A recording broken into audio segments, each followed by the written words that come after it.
आध्यात्मिक गुरु ओशो रजनीश के प्रवचन को लोग काफी मानते हैं। ओशो ने कई पुस्तकें भी लिखी हैं। ओशो के क्रांतिकारी विचारों ने पूरी दुनिया के वैज्ञानिकों, बुद्धिजीवियों और साहित्यकारों को प्रभावित किया। लेकिन ओशो के कुछ विचार ऐसे भी हैं जिनसे सहमत हो पाना बेहद कठिन सा लगता है। आज हम आपको ओशो के कुछ ऐसे ही विचारों के बारे में बताएंगे जो हमेशा विवादों में तो रहे, साथ ही लोगों ने इन विचारों का समर्थन करना भी उचित नहीं समझा। ओशो ने अपने अधिकतर प्रवचनों में गांधी जी की विचारधारा का विरोध किया है। ओशो के अनुसार गांधी जी की विचारधारा मनुष्य को पीछे की ओर ले जाती है। यह आत्मघाती विचारधारा है।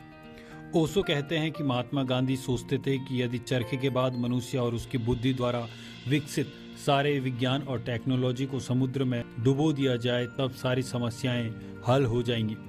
और मजेदार बात यह है कि इस देश ने उनका विश्वास कर लिया, और न केवल इस देश ने बल्कि दुनिया में लाखों लोगों ने उनका विश्वास कर लिया कि चरखा सारी समस्याओं का समाधान कर देगा।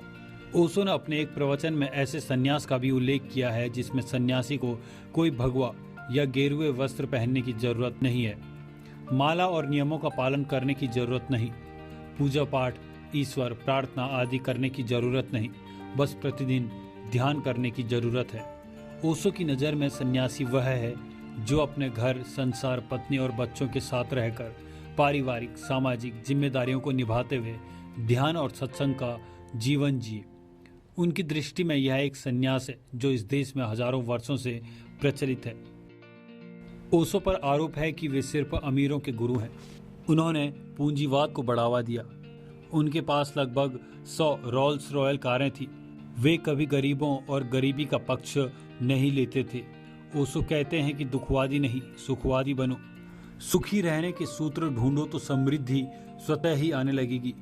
ओशो कहते हैं कि किसी गांव में 10,000 गरीब हों और 2 आदमी उनमें से मेहनत करके अमीर हो जाएं तो बाकी 9,999 लोग कहेंगे कि इन 2 आदमियों ने अमीर होकर हमको गरीब कर दिया। बड़े आश्चर्य की बात है, जो लोग मेहनत करें, बुद्धि लगाएं, श्रम करें और अगर थोड़ी बहुत संपत्ति इकट्ठा कर लें तो ऐसा लगता है कि इन दोनों ने बड़ा अन्याय किया होगा। ओशो के विचार के अनुसार परिवार की परंपरा को समाप्त करना कम्यून की अवधारणा को स्थापित करना है। ओशो की नज़र में जब परिवार की जरूरत नहीं तो विवाह गौण हो जाता है। ओशो कहते हैं कि एक एक परिवार में कलह है जिसको हम गृहस्थी कहते हैं। वह संघर्ष, कलह, द्वेष, ईर्ष्या और 24 घंटे उपद्रव का अड्डा बनी हुई है। लेकिन न मालूम हम कैसे अंधे हैं कि देखने की कोशिश भी नहीं करते। बाहर जब हम निकलते हैं तो मुस्कुराते हुए निकलते हैं। घर के सब आंसू पोंछकर बाहर जाते हैं। पत्नी भी हंसती हुई मालूम पड़ती है, पति भी हंसता हुआ मालूम पड़ता है। ये चेहरे झूठे हैं जो दूसरों को दिखाई पड़ने वाले चेहरे हैं। घर के भीतर के ये चेहरे बहुत आंसुओं से भरे हुए हैं। धर्म तुम्हें भयभीत कर विश्वास करना सिखाता है ताकि तुम उनके ग्रंथों पर सवाल खड़े न करो, प्रॉफिट पर सवाल खड़े न करो। सदियों से धर्मों ने यही किया है। दुनिया में अब धर्मों की जरूरत नहीं, धर्म का कोई भविष्य नहीं। ओशो कहते हैं कि ईश्वर है तो उनके साथ सभी तरह का पाखंड जुड़ा रहेगा।